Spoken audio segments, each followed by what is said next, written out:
په کونړ کې زیږېدلی عبدالکریم څنګه د ممبئی کریم لالا یا ډان شو.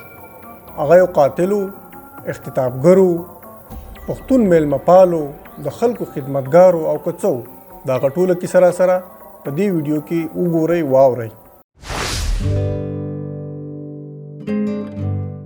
سلامونه او درنښت مې ومنئ. نن درته د یو داسې چا کیسه کوم چې هغه په کونړ کې زیږېدلی و. له کونړ څخه وروسته هغه د هند ممبئی ته تللی و چې هغه وخت بمبئی یادېده. هغه هلته د کریم لالا په نوم مشهور او لسیزې په ممبئی کې په جرمي نړۍ پاچاهي کړې وه. کریم لالا چې خپل نوم یې عبدالشیر خان او په 1911 کال کې د کونړ په شګل ولسوالۍ کې زیږېدلی و. د 1920 لسیزه کې هغه د خپلې کورنۍ سره یو ځای ممبئی ته لاړ چې د ممبئی په سویلي برخه بنډي بازار کې میشت شو. کریم لالا په دغه وخت کې کریم لالا نه و، هغه ځواني وه او هغه واړه کارونه کول.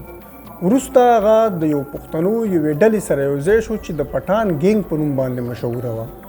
د پټان دغه ګینګ چې د ځینو پښتنو له ډلې څخه جوړ و، هغوی به ځینې غیر قانوني کارونه کول. د پښتنو دغه ډله چې د پټان ګینګ په نوم مشهوره وه، د ګجراتي او مارواړي تاجرو او سوداګرو هغه پیسې به یې د خلکو نه راغونډولې چې په غیر قانوني توګه به ورکول کېدې او بیا به یې نه شوی اخیستلی. دا ګینګ په هغه وخت کې کمزوری و، خو ټول پښتانه و او دوی به دغه کارونه کول.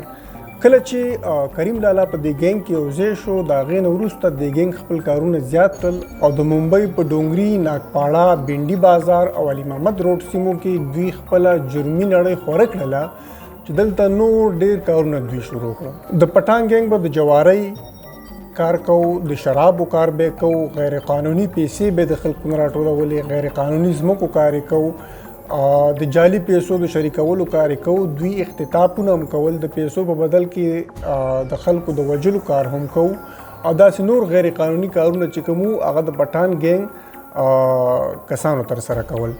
کله چې کریم لالا د پټان ګینګ مشر شو، نو هغه وخت کې دا ګینګ په ممبئی کې ډیر زیات مشهور و، تر دې حده پورې چې د ممبئی ګوټ ته دوی نوم رسېدلی او د کریم لالا او د پټان ګینګ یو ډېر لوی نوم په جرمي نړۍ کې چې دوی یادېدل. دوی ځینې د کیرم کلبونه هم لرل چې دغه کلبونه په مختلفو علاقو کې وو، د اډو په توګه به دوی استعمالول. خپل څومره کارونه چې وو هغه به دوی د خپلو دغه کیرم کلبونو له لارې ترسره کول. دا 80مه او 90مه لسیزه وه کله چې د پټان ګینګ مشري کریم لالا کوله او د هغه ډېر نوم خور شوی.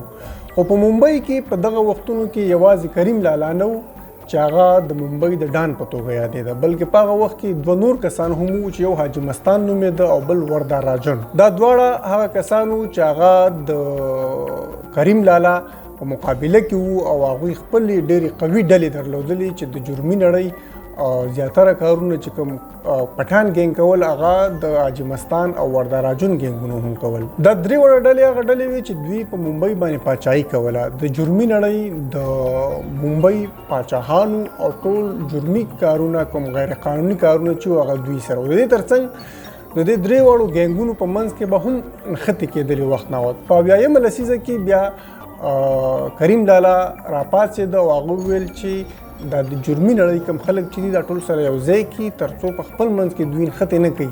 همدا وه چې هغه د حاجي مستان او وردا راجن سره کېناسته، هغوی سره خبرې وکړلې او په دې وتوانېدل هغوی 3 واړه چې یو قرارداد وکړي چې ممبئی په 3 برخو باندې وویشي. نو له هغه وروسته حاجي مستان، کریم لالا او وردا راجن د ممبئی ځانګړي سیمې واغستلې او په هغه سیمو کې به دوی خپلو کارونه ترسره کول.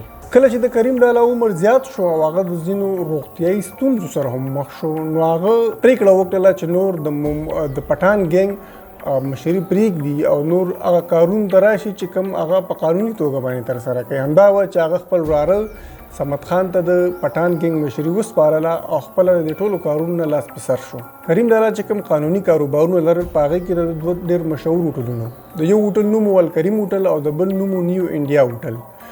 د دغه هوټلونو کاروبار هم دی کوو. ترڅنګ هغه د یو سیاحتي شرکت هم لرلو چې ډېر مشهور سیاحتي شرکت او د خپل سیاحتي شرکت له لارې هغه به حج او عمرې ته هم خلک لېږل او هغه خپل دغه کارونو ته دوام ورکړ. خو د جرمي نړۍ له پرېښودو وروسته هم کریم لالا د حاجي مستان او وردار راجون سره ډېرې نږدې اړیکې لرلې. هغه د دوه ملګري وو. همداراز د هندوانو د مذهبي ډلې چې شیو سینا په نوم باندې وه، د هغه د مشر بال ټاکرې سره هم د کریم لالا ډېرې نږدې اړیکې وي. هغه یې ملګری و او دوی به سره ناستې پاستې کولې. په 1980 لسیزه کې د پټان ګینګ یا د پښتون ګینګ مشري د کریم لالا وراره صمد خان کوله.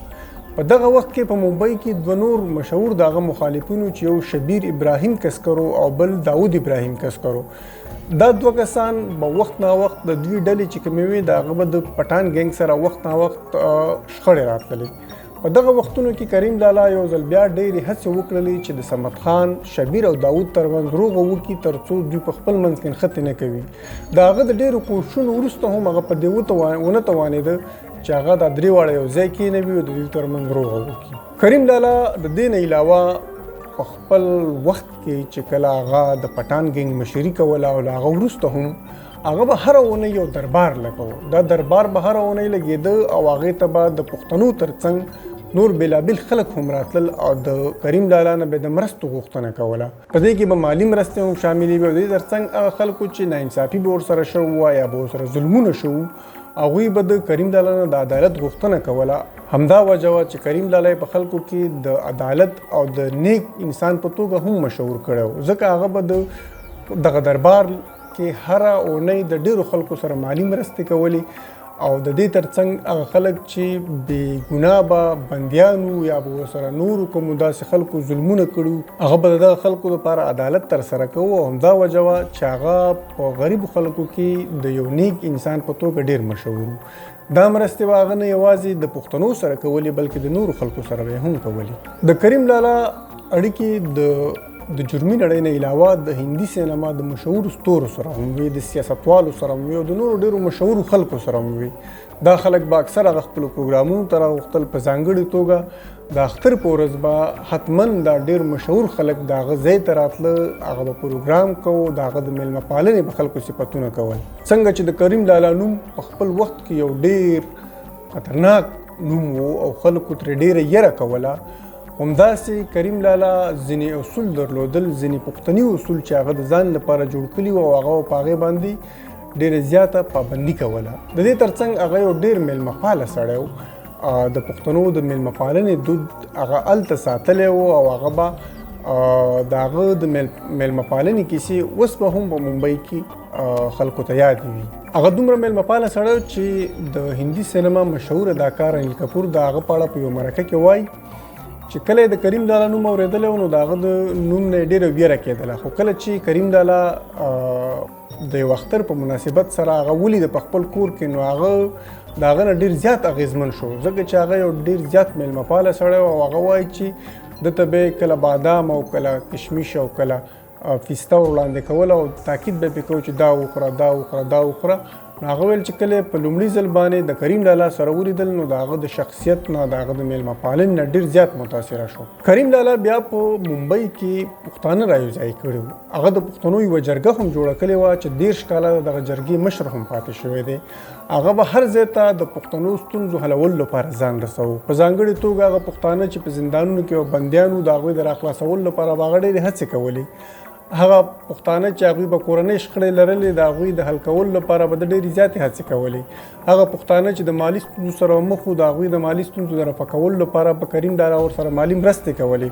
په ځانګړې توګه پښتانه چې د ښځې او خاوند ترمنځ به اړیکې خرابې شوې او غوښتل به چې طلاق ترمنځ راشي، کریم لالا به د هغوی ترمنځ سوله راوستله او هغوی په دې پوهول چې په پښتنو کې طلاق یو ډېر بد شی دی، نو باید هېڅکله هم پښتون خپلې ښځې ته طلاق ورنه کړي. داسې ډېرې قضیې هغه سمولې او د هغې د حل لپاره به یې کوښښونه کول. د هندي سینما سره د کریم لالا د ډېرو اړیکو له امله په 1993 کال کې چې کوم د امیتابھ بچن زنجیر فلم وړاندې شوی او په هغې کې د شیرخان په نوم د یو پښتون کردار و. دا کردار سلیم جاوید په اصل کې د کریم لالا د ژوند نه په متاثره کېدو او اغېزمن کېدو باندې لیکلی و. دغه کردار یو ډېر وفادار او تکړه او زیارکښ او مخکښ او خپلو اصولو ته ولاړ سړی وي چې د شیرخان دا کردار اوس هم ډېر مشهور دی، د خلکو اوس هم ډېر یاد دی. په همدې روان کال کې د هندي سینما د مشهورې اداکارې عالیه بټ یو نوی فلم نندارې ته وړاندې شو چې د دغه فلم نوم ګنګوبای کاټیاواړي دی. دا په یوه رښتینې کیسه باندې جوړ شوی دی چې خلکو ډېر زیات خوښ کړی دی. په 1980 لسیزه کې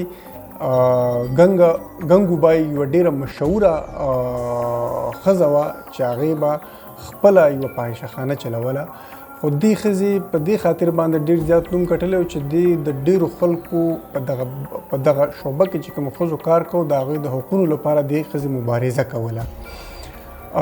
د هغې په ژوند باندې چې کوم فلم جوړ شوی دی په هغې کې د کریم لالا کردار هم دی، ځکه کریم لالا هم د دغه ښځې سره اړیکې لرلې او ویل کېږي چې هغه ښځې ته خور ویلي وو. هغه به د وخت ناوخت د انصاف او عدالت د غوښتنې لپاره د مرستو لپاره د کریم لالا خواته ورتلله، چې وروسته دغه ښځه بیا د مافیا کوینز په نوم باندې هم مشهوره شوله او هغې کې د کریم لالا ډېر زیات لاس و. په دغه فلم کې د کریم لالا کردار چې دی هغه مشهور اداکار اجي دوګن ترسره کړی دی او په هغې کې هم دا ښودل شوي دي چې کریم لالا څومره یو په اصولو پابند سړی و، څومره انصاف غوښتونکی و، څومره د مظلومو سره ولاړ سړی و. کریم لالا نارینه اولاد نه درلود، هغه 2 ودونه کړي وو او د دواړو ښځو څخه نارینه اولاد نه و شوی، د دواړو ښځو څخه یوه لور شوې وه چې وروسته کله بیا د هغې د لور اولاد وشو نو هغه د خپل زوی په توګه ومانه، بلکې د خپل زوی په توګه د هغه خپل لمسی رالوی کړ او هغه ته هر څه ورکړل. کریم لالا د 90 کلونو په عمر کې د فروری په 19 نیټه په 2002 کال کې په ممبئی کې مړ شو او هملته خاورو ته وسپارل شو. د هغه یو ورور چې علي محمد نومېده او هغه په هغه وخت کې په کابل کې اوسېده او کریم لالا هېڅکله هم له هغه سره نه و لیدلي. تاسې د کریم لالا کیسه واورېدله، په دې پوه شوئ چې کریم لالا په کونړ کې زیږېدلی او ممبئی ته تللی او اول ته بیا د پټان ګینګ په نوم باندې څومره وخت پاچاهي وکړه. هغه څومره میلمهپاله سړی و، څومره ملګرتیا پالونکی سړی و، څومره د غریبو او د مظلومو خلکو سره ولاړ سړی و. په دې هیله چې دا کیسه مو خوښه شوې وي او په کمنټونو کې راته تاسې هم د کریم لالا یا داسې نور خلکو په اړه خپلې تبصرې شریکې کړئ.